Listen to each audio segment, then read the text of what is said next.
You're tuned in to BTS, Between the Sermons at Northwood Christian Church, where we gather for conversations with each other, answer your questions, and open the curtains to who we are beyond Sunday mornings. Thank you for joining us, and welcome to BTS. Hello, church. So glad you are joining us for our very first Between the Sermons, BTS. I just learned like yesterday that BTS is a very popular South Korean boy band. And so if we break out in song tonight, we're just trying to raise some money for the capital campaign. So, but anyways, thank you for joining us. And we're just glad to spend some time with you. Let me tell you how this kind of came about. We've just been thinking, how can we creatively continue to connect with our folks? We used to, before COVID, do you remember those days? Before COVID, we used to have a thing called Meet the Pastors. And people would come and we'd spend time together just talking, getting to know each other, answering questions. And so we thought, well, let's try to do this during this time that we're not gathering as much. We have been gathering, but not as much or as many people able to gather. And so we thought, let's try this. And so tonight we've got 4 pastors here, and we want for you to just get to know us a little bit better, because there's a lot of new people that have joined the church, have been watching online, that really don't necessarily know us all that well. And so we want you to get to know us a little more. We've received a number of questions. We might not be able to answer all of them tonight, but we're going to answer some, and we're going to have some fun along the way. So I hope you're going to have fun. I hope this will be something that is helpful in just getting to know us, and again, just some fun in hearing some of the stories and some of the thoughts that are shared. So we thought we would begin by just taking a few moments to introduce ourselves, tell a little bit about maybe how long we've been at Northwood, what our family looks like, maybe even one of our favorite COVID memories, I think in particular with our families, but you can go any way you want with that. So how about Adam, you want to just start us off? Sure. My name is Adam Rasmussen. I'm the Director of Worship Ministries here at Northwood. I have been here since July of 2018, so this is going on my 3rd year. This summer will be my 3rd year. It's been an amazing time here for me and my family. My family consists of my wife, Jessie, and my 2 boys, Tyler and Cooper. They are 12 and 9 years old. And we've had some fun times, I think, during COVID. It's been not a ton different for us, except that we've just all been home more. And I don't know that I even necessarily have one specific moment, but what I would say is the thing that I've really enjoyed about my the time I've had at home with my family during COVID is just the ability to be with one another more and spend the time that we spend getting entertained by whatever with each other, with one another.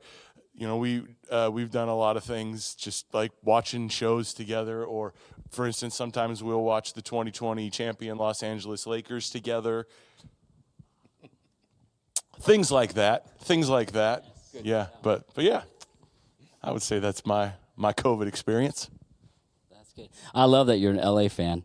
Yeah. So I know he did it first, but yeah, I think that's definitely got to be one of my favorite memories, is just watching the Dodgers win the World Series. Wow. Absolutely. My name is John Bowling. I'm the youth pastor at Northwood and have been since October of 2011. So this year will be 10 years. I'm expecting like some kind of watch or something. I don't know what we do. What do we do for 10 years? It's in the mail. It's in the mail. Yeah. Sweet.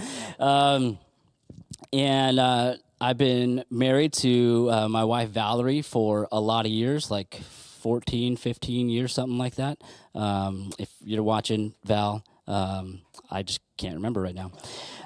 We have 3 kids. Carter is 10, Levi is 8, and Finley is 5. And oh my gosh, they're the most fun. And I think all of my favorite memories just revolve around hanging out with them. I've turned them into just rabid Dodger fans. And so we loved watching the postseason. It was great. I was reliving 1988 when I was 8 years old, when I was Levi's age. And so he got to share that experience too. So that was pretty cool. That is cool.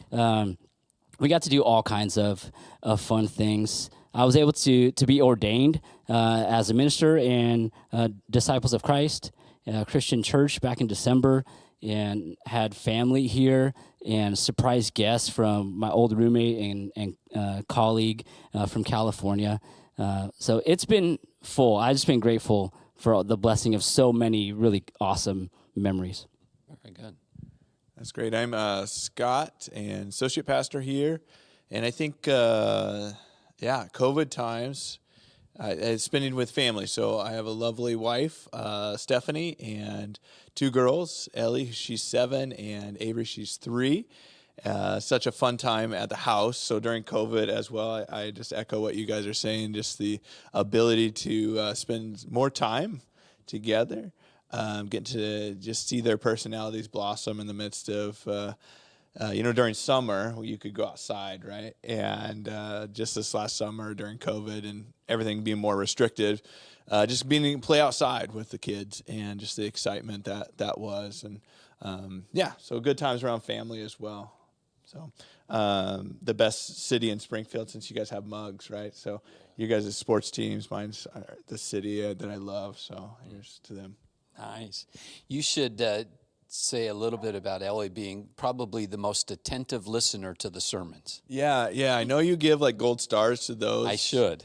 Who really listen to the sermons and really glean a lot from it. And Ellie does a great job. So she'll watch, with COVID and online church. She's always pulling something from your sermons and really convicting us as the parents on it. She'll be like, "Oh, you got to remember to look out for people when you're driving around because Pastor Barry said to be on the lookout. Who can you bless and love?" It's like, yes, thank you, Ellie.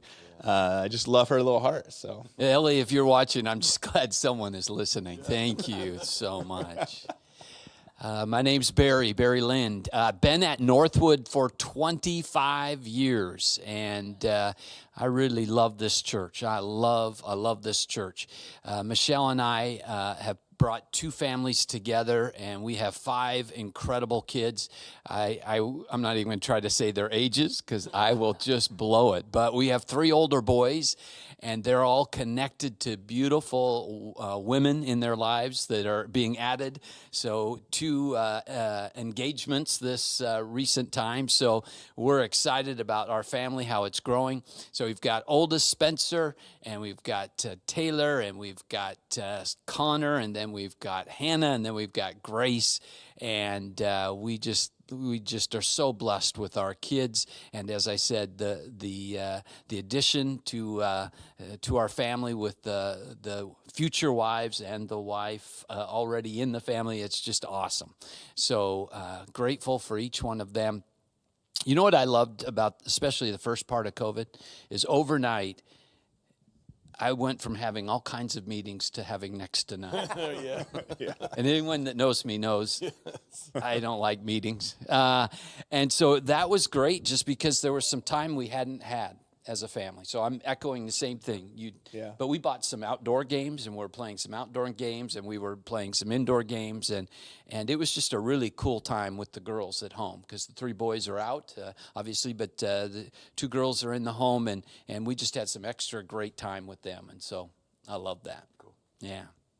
So we're going to take a few questions. Let's just, whoever wants to answer it, and then, if Adam answers it and he gets it wrong, then Scott can correct him. Unlikely. And so, as I said, we're going to ask some of the questions that have been, probably can't get to all of them, but we do want to take on a couple of them. And I love this question. I think it's so important, and it's this question from Amber. How do you prioritize your marriage in a busy world? How do you prioritize your marriage in a busy world? I'm good to go first on that one. Okay. That is, for me, it's proven to be the single most important thing in ministry and the most difficult because there's so many things and so many people, so many opportunities that really can become competition for the relationships that you have, whether it's your marriage or relationship with your kids. I think something that guides me, Barry, is something that you told me in the hiring process, even before I started. I think it was before I started. I'm not sure. It was. If not, it was really early on, and you gave me permission to cheat the church rather than cheat my family. That if, obviously my goal is not to cheat the church, but if I've got to choose between the two and make one a priority over the other, to prioritize my family and to prioritize my marriage over whatever I could program or plan or be involved with, or an extra meeting, whatever it might be within the church. And so just having that permission has allowed me at times to really be focused in. Now, Val was sitting up here with me. She could affirm how well I do at that, and how difficult it is, and not just for me, but probably for both of us.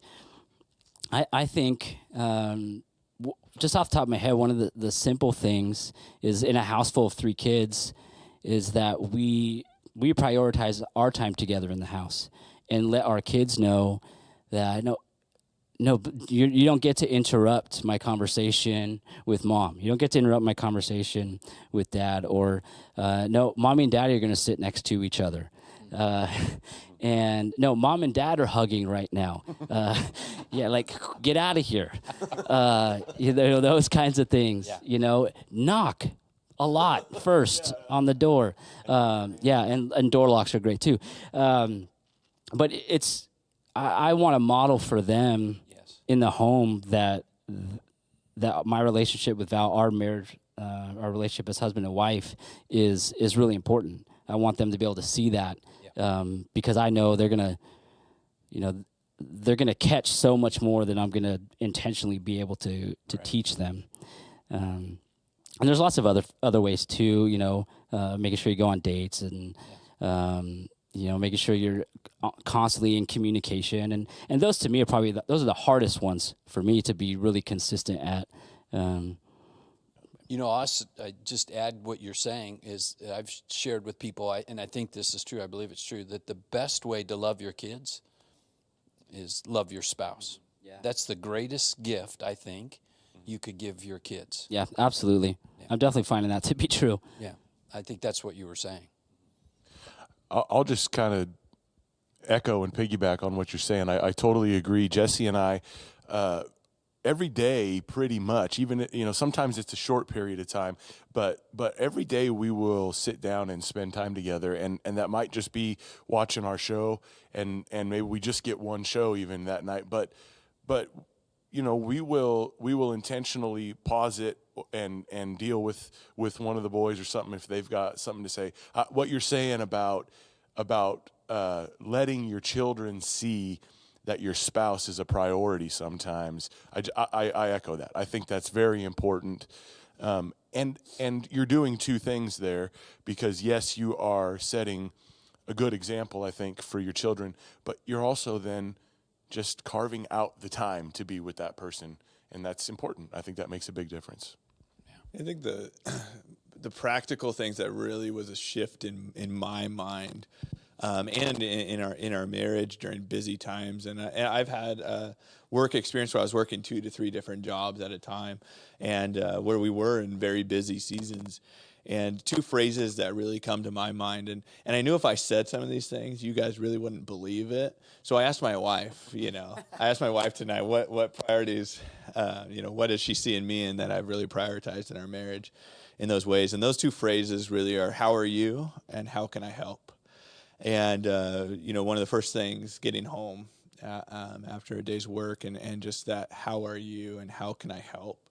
in the midst of it, I think establishes that we're together in this. It reconnects us. First and foremost, she knows that I do care about her day. She knows I've been thinking about her, and that she's valued and important. But then the how can I help part, whether it's with dinner or the cleanup or anything in the evening there, that really helps me to get out of the selfishness. I tend to just want to relax, in the evening. And so when I'm able to say, how can I help? I think it puts my mind in a different place as well. Those two practical things have really helped in busy seasons. But I think communication also, even just establishing that this is a busy season, and that for us, we can get on the same page, and then we can say, okay, we're going to go in this busy season together. Yeah. And I think acknowledging, I love what you said, John, just about communication, that acknowledging the situation you're in. It's busy. So we're going to tackle it together and be on the same page from the get-go. Those were kind of the game changers for us. Yes. One practical thing that Michelle and I have done, I think every year except for maybe during that year of COVID, but we just recently did it, was we went away on vacation without kids. And we try to do that at least every year. We love to go with the kids, love the time with the kids, but there's something about getting away, especially for me in the church and her in work. Can we get away and just, even if it's with friends, we have this extra time together that I think really helps us kind of reconnect, that I think is really valuable. And then I just have recently heard something that I'm trying to put into practice, and it is that we're actually called to do more than love our spouses. We're called to cherish them. And this has been really a thought that I've been working with. What does it look like to cherish? And because cherish seems even more over the top than love. Love almost feels like it's something I have to do. But find ways to cherish your spouse. I thought that was really something that's been helpful to me just recently, trying to process what's that look like to cherish Michelle. Yeah, that's cool. That's really, really good. Last couple of months, I've had these statements I've made in the morning, kind of commitments, and it's about faith, about priorities in my life, and one of them, that I will love and serve my wife, Stephanie, like Jesus loves and serves the church, and it's that morning reminder of Jesus, how he loved and serves us, and loved and served and sacrificed for us, and that I'm called to love and serve my wife in the same way, and it's a convictor each morning saying that, and making that commitment and setting out from the day before you even start, like, okay, all right, yep, put it in perspective. That's been really good. It's really helped the cherish aspect too. That's good. Scott, you said something earlier that reminded me of something that when I'm on my game, when I'm on my A game, I practice it all the time. About coming home, and it just depends on the day how I feel when I come home and what's going on, how busy I am. Was something that I was really encouraged to do and has become a really important practice for me, is to take time just to myself on the way home, or before I come home, or even before I get out of the car. Now, you guys know I literally live, like, I could throw a rock to my house. I live down the street from the church. I mean, I wish I could throw a rock. I don't think I could. You'd have quite a good arm. I'd have a really. I don't think you I want to could have throw a played rock, center but, field for the Dodgers if I had that arm. But there's not a whole lot of time between leaving the church parking lot and pulling it up in my driveway. You might even say I'm lazy for driving. I was just thinking that, John. In the summer, I try to walk, right? Okay, in the good. summer, I do walk. And actually, when I do that, those are some of the most important walks I take. Yeah. I'll put some worship music on and walk home, and man, it's so much easier. I'm calm when I come home. I don't react to situations. If the expectation I had to come home isn't met, I don't freak out. And I can be more loving. I can be, like you said, inclined to ask, hey, how are you? And what can I do for you? How can I help? And just jump right in and do that. But that for me, like I have to make sure that I feel settled, because when I don't, I can be selfish when I come home. Yeah. Good. Let's go a different direction. I think this is a fun question and an interesting one. Comes from Judy. What makes language foul, right, wrong, or indifferent to God? What makes language I'd like to hear foul? from Adam on this one. So. Well, I have a list of words that we should not say. I'd like to read right now for it. But no, I actually have some thoughts on that I'm willing to share here. I think the term foul, what makes language just foul, I think is a good term. Actually, I appreciate the way that was asked, because I think that specific words are oftentimes even just cultural. Like I know I had a friend who had gone overseas. This was a long time ago, but who had gone overseas, and when they came back, told me that like the worst insult you could say to somebody was to call them a frog. And like, we say that or call somebody a frog, and it's silly and we laugh, but that would be extremely offensive. So, what makes something foul may just have to do with environment, awareness of what other people find acceptable or not.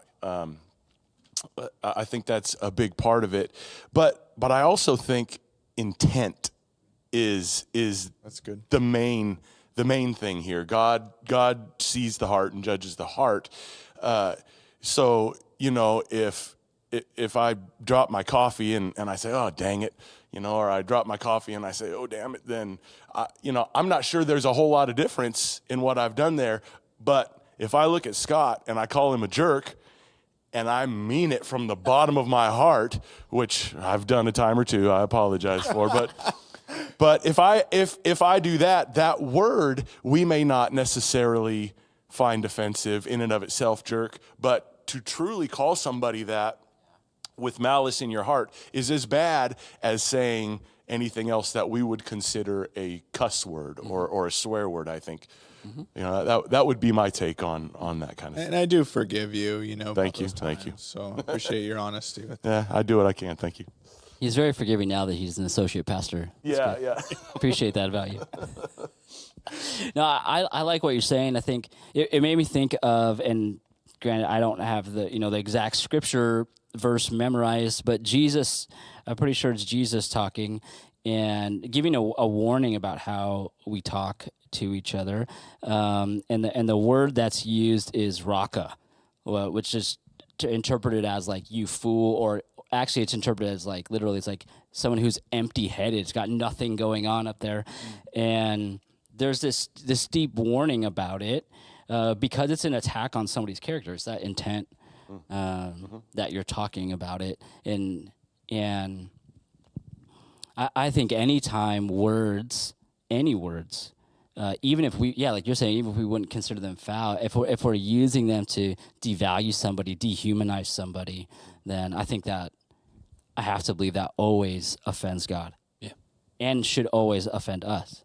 Yeah, it definitely reflects the heart, right? And in that way, and so the intent reflects what's inside. The words we use reflects, gives a glimpse. The world gives a glimpse into what's our heart, and our character, in that way. So The scripture that I like for that is Ephesians 4. Do not let any unwholesome talk come out of your mouths, but only what is helpful for building others up according to their needs, that it may benefit those who listen. If what you have to say is helpful in any way, the specific words that you've used are almost irrelevant. It's what were you doing with them, or if your words were used to tear down or to be hurtful, then again, it's irrelevant. The words you used, your heart was in the wrong place. The intent there, I think, is big.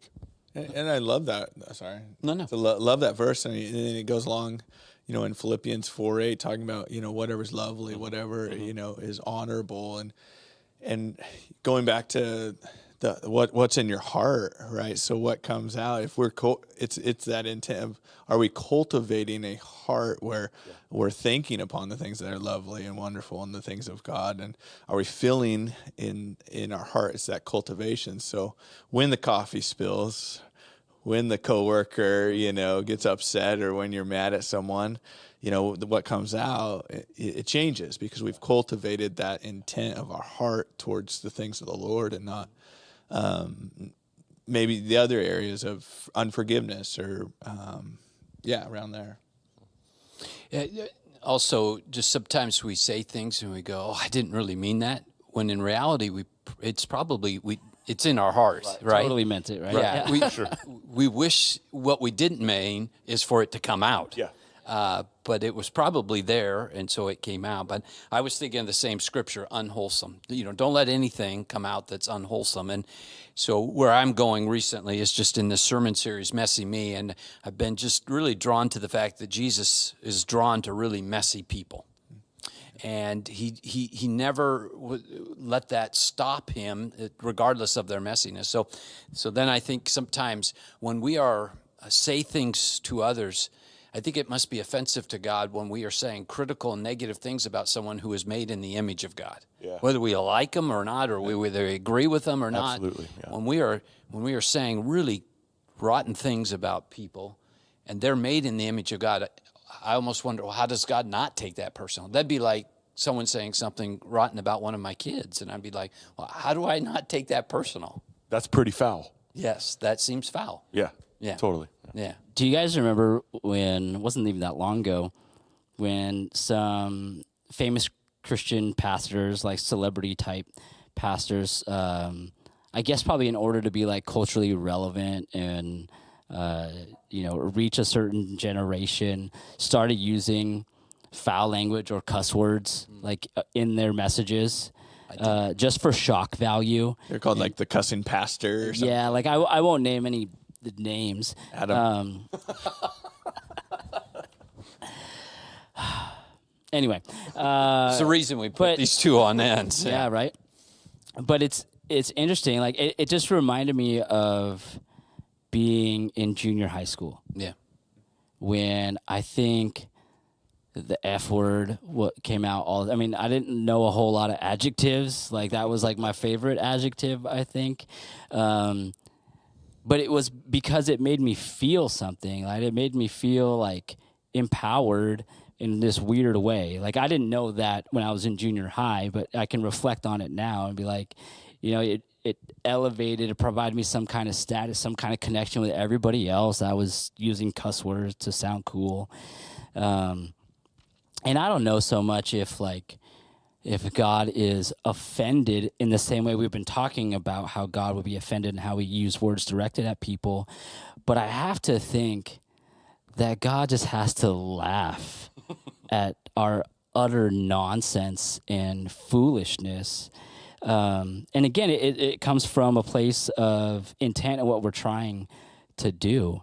And I wonder if God's just like, do you know how vast language is? do you know how many words there actually are that you could use that would be so much better? Like, can you just like that's all you got? Yeah, like can you just learn some new words? Anyways, if I was God, that's how I'd respond. Here's another question. Going again, I think this is a great one. Comes from Jared. What is the one? So the one. Wow, I didn't realize that when I was reading. Stick to What is the one common myth about your profession or field that you want to debunk? What's the one? Probably the value of an associate pastor would be. You want to debunk that, though? Yeah. Yeah, No. thank you. Thank you. Yeah. Yeah. Appreciate that. Yeah, I think one of the things that I think it happens a lot is pastors and ministry leaders are put on pedestals, and I think the case is that even God puts people in positions, but we're not called to really see them as like that superhero, that celebrity, and that person that knows it all. And I think there's a lot that gets unhealthy when because we're just seeking the Lord like everyone else, and in that sense, as pastors, we're really just leaning on God for to know what to do, for this day and that day in this situation and whatever's going on. And so I think there's unhealthiness when pastors are put in a higher pedestal, and it can really affect a lot of people in that, negatively in that. And so, so we don't have it all together. That's what I want to tell you. We don't have it all together. And it's a good thing that we can admit it and be humble in that way, because you don't have it all together either. And that's why we all need Jesus. And that's what comes to my mind is I want people to know that pastors are real and struggle and go through difficult times as anyone else. And that's why we all need Jesus. So, that was where I went. That was, so first thing I thought, what would I say is just untrue. It's that we don't have struggles and we don't have doubts. Because I'm just going to tell you, I have all kinds of struggles, and the result of my struggles is they lead to doubts. And I don't know why we've created an environment in the church sometimes where doubting is looked upon as like the worst sin or something. But the truth is, at least I can speak for me, there's times I have doubts. There's times I pray for people, and I'm praying with everything I've got, and it doesn't go like I thought it might or would or should, and I have to wrestle with that and try to better understand that. Pastors, we struggle. We have struggles, and we have doubts, and we need the church every bit as much as anyone else. And the church, of course, is all of us. We need each other to support each other, to carry each other, to love each other, to help carry the struggles of life. Yeah. Absolutely. I agree. Well, mine's not so serious as that, but I think a myth I've been trying to debunk for the last 20 years, which, by the way, I did turn 40 during COVID. Wow. I know. You don't look a day over 29, so. It's my new best friend over there. The myth I'd like to debunk is that youth ministry is a stepping stone into more important ministry in the church. Good one. I think it's been used that way a lot, and it used to be really common before youth ministry really was professionalized, I guess. But as somebody, I've been getting paid to do youth ministry for 17 years and been involved in youth ministry for 20 years. That's probably one of the most frustrating things is when someone says, and often it comes after I preach a sermon. So I kind of take it as a compliment. I think the person's trying to affirm me, but it's also an insult at the same time when they say, when are you going to get your own church? Or when are you going to become a real pastor? And it hurts a little bit, not going to lie. That stings the ego. And I know they mean well. But man, it's just like anything else, right? Any profession, you're constantly, at least hopefully, getting better. And if you're not, right? Like if you're not, I'd equate it to like somebody who's an athlete or like a fighter. Like if you can't progress anymore, then maybe it's time to hang it up. But I think as long as you're learning and growing and getting better, right? Why wouldn't you keep doing the same thing? Yeah. Now, bigger paycheck. But whatever, I'm just going to be the highest paid youth minister in the world. So, Wow, the world. yeah. Big dream. Better than whatever you got in the mail. That's right. Whatever we got coming for you. Yeah. Adam, anything you want to debunk? Or I was going to say similar, just that, the thing of just not, It's not all together. We're just like whatever you feel like you've got going on in your life. It's the same. It really is just the same. That's something we have in common.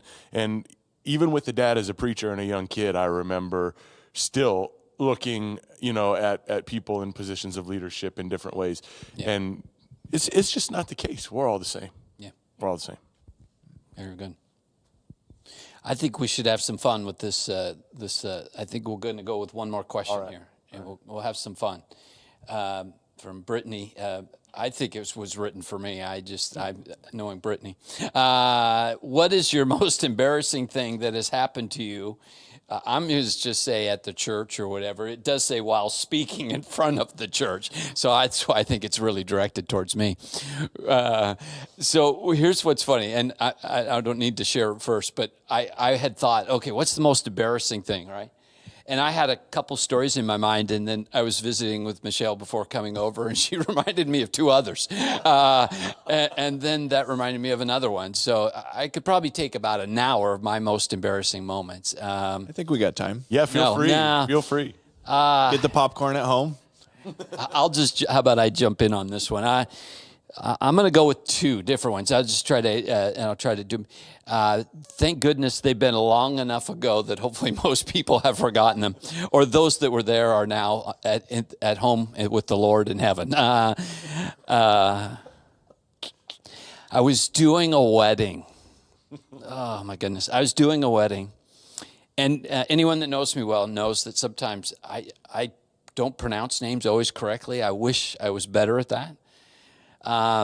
And somehow I'm doing this wedding for obviously a couple, and I was pronouncing the bride's name wrong, and I didn't even know it. I was pronouncing her name wrong. I was somewhat close, but I was wrong, and I didn't even know it until I was leading them through the vows, and I was saying to the groom, do you take so-and-so to be your wife? And he repeats the vow, only saying her name correctly. And it was at that moment I knew that I have been saying her name wrong the whole time. And then I was, for the rest of the service, so in my head that I was trying to finish the service without using her name ever again. So that's... You just ditched the whole thing. That was a classic. And by the way, someone may be watching that I'm doing a wedding for them coming up. So that they're scared to death. Because here's the second one. I hope. Yeah, haven't paid for it yet anyways. Second one, another wedding. And this is before we had any kind of reminders on our phone. I mean, we didn't have cell phones. This is back in the day. And so it was a Saturday. I forgot the wedding. The wedding. The wedding was to be at 2:00. I got a call at 2:05. Are you coming? Well, of course I am. I'm on my way, acting like, and I'd completely forgot. I wasn't at home. I wasn't dressed. I had to run home and change. And then I had to drive across town to get to the church. This is in Pendleton. And I got there to the wedding. I was way late. And the groom was an older gentleman. And for good reason, he was so mad at me. He stopped coming to church. I mean, he was so mad. I mean, I was like 20 minutes late. And so that was all bad. I felt terrible. Then, ironically, true story. This is true story. You can't write these. He I've noted this is going. died a year later. And the family, to my surprise, asked me to do the memorial service. But when they called and said, would you do the memorial service? I said, yes. They said, would you please not be late? Because he never got over that. So that memorial service started at like 2:00. I was there at 12:00. I just was like, I will not be late. Oh, man. All right. Yeah. That's funny. Yeah. That's why I'm now at Northwood Christian Church and not in Pendleton, because I just ruined myself That's there. awesome. Yeah. Yeah. All right. That's funny. Someone else. Yeah, I've never had an embarrassing moment in my life. So Good. I'm good. It's good to be you. I think the key here was while you were speaking in front of the church, it was younger. I was still in college. I was taking preaching classes, and I had to do some sermons for church it's at Camp Creek Church, and so I was doing some sermons there just for practice, right? And so it was very early on in the preaching, in my preaching experience, and I was trying to use an example of like if our life was like a TV, right? If our life was like a TV, what would people see? And I was trying to flesh this out and explain it, and I went off script, and I ended up saying, Bad idea. so when my wife turns me on, Oh, what will she see? Oh, and I saw some people smiling out there, but I was so in the moment and I was nervous, right? Because I'm just learning to preach. And so when someone turns you on, Yes. what do they see? And what I meant was when they look at your life, right? I'm When they sure look at that's your life, what do they see? On the TV. Turn on the I got TV. you. Yeah. You know, what are they going to see when they turn on the TV? And it came out that way. And it came out a couple weeks later. Oh, I wish anything that was on video, Yes. That because we would be showing that every time you Oh, got my up to goodness. preach. It's And true. Intro preaching video. today, Yeah. today. Here's what you should expect. And so that phrase, I was like, oh, yep, that was the wrong usage for sure. that's a good one. Oh, man. I'm feeling better already. Yes, that's really what Those I are tried. really good. I don't think I have anything that can compete with that, You but don't need to compete. It's But- good not to. I mean, and I can't think of anything specific, but just the whole topic of like inadvertent sexual innuendo when you work with students. Yes. Man, I can't even think of how many times. It literally just happened last Wednesday. I said something. I'm not even going to say the word. 'Cause it's just Yeah, a that's probably good. No. It was it was just a regular word, right? It was just a regular word. It was not a sexual word. Was it foul? No, it was not foul in the way that I said it. But do you want to know who laughed and distracted a bunch of high schoolers? Your son. Honor Lynn. He laughed, and I'm like, what just happened? Yeah. And it just derailed several kids who were there all snickering and laughing. And he told me afterwards, and I was like, I just shook my head. I was like, I can't believe it. But that's happened way too many times when kids just start laughing, and I have no idea why they're laughing. Yeah, that's never And good. No. It's never good when they're laughing and you're not even sure why. Yeah. That's classic. I haven't had quite as many opportunities to speak probably as you guys have. So my moment's not. There's a reason for that. Yeah, I think that's intentional. So one of the most embarrassing moments I had though up in front of the church was at my church in Missouri at the time. We had finished worship and the way we did it there is we would end it kind of with the prayer and it was kind of a downtime and the preacher would come up and also kind of maintain that time of prayer and head into the sermon. So it's kind of a quieter, more reverent time. And I had placed on this Sunday a floor monitor down to my left where I didn't generally have one, but it just happened to be the place to put it that week. Those big block square wedge monitors. And left also happened to be the way I would go to exit the stage when I was done. So I just totally forgot it was there. And like in a really quiet transition moment, I just went down, right there in front of him. That was pretty terrible. I got up and out of there as quick as I could. That's awesome. Yeah. Were you limping when you? I think so, but I wasn't going to do it in front of them. I waited till I was gone, and then I just limped and cried, and it was terrible. Yeah. Pride was limping there. Oh, that's classic.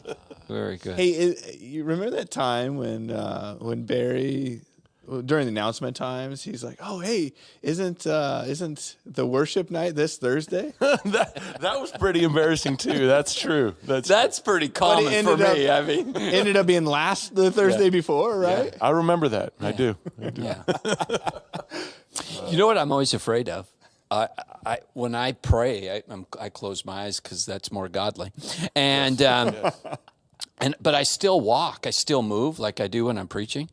And I have come so close to stepping off the stage. Where I'm like, one of these Sundays, I'm going to be in someone's lap, finishing the prayer, and in Jesus' name. So, At least during COVID, there's a little more space. yeah, there's room for me to. row, There's some room right now, so no one to break my fall. Okay. awesome. Any closing thoughts, guys? Go ahead. You just reminded me. Do you remember we did like a talent show? Yes. Or I mean, church talent shows are always kind of like talentless shows. Yes. Talentless. Talentless shows. Yes. Yeah, and just people with big egos. Anyway, I got up on stage and then did an air guitar performance. I don't remember to that. Van Halen's Eruption, which is great. Yeah. R.I.P. Eddie Van Halen. And so I'm like dressed to the nines as like a rocker. I've got like a cutoff fringe shirt and like tight like animal print pants that Still were have falling. those? Probably they were falling down the whole time, but I was just like going crazy and like, you know, if you're gonna have a crazy guitar solo, you got to end it with smashing your guitar. So I like started to get a little reckless, and I remember kicking a music stand off the stage, and it just flew directly toward Grace. Nice. Yeah, just got right something toward with my kids. I don't know what it was, and it just flew directly toward Grace. I just remember her diving out of the way, and I had to come out of character because I just felt so bad. Like I couldn't believe I kicked a music stand at somebody sitting in the front row, and it was early on too, so I thought my job was in jeopardy. It's hardcore, though. It's hardcore. And you've made 10 years. Yeah, I made 10. Yeah, That's right. impressive. Must be really good. Yeah. That's impressive. Well, church, I'm hoping you've had some fun tonight. I hope this has been helpful and just maybe hearing us discuss some things. You know what we want you to know most of all is that we love you. And that we're honored to serve with you and alongside of you. And we need you. We need your love. We need your prayers. We need your support. And we want to really impact our world with the good news of God's love found in Jesus. So thank you for all the things that you do to make church here at Northwood all that it is. So we're thinking this is like a monthly thing unless no one's watching tonight, and then we've got an extra evening off. This is pretty fun. I'm down to just hang out with you Okay, guys. I don't mind it either. We're going to hang out regardless. And we're going to have other things coming up. We're going to try some other creative ideas. There'll always be opportunities to ask more questions and have some folks discuss it. We can see some people changing in and out, maybe some other staff people coming and probably I even think what would be fun sometime is our force wives doing this. I just think that would be awesome. I'm going to leave the state also if it happens, but I think it would be great. So anyways, thank you for joining us tonight, and God bless.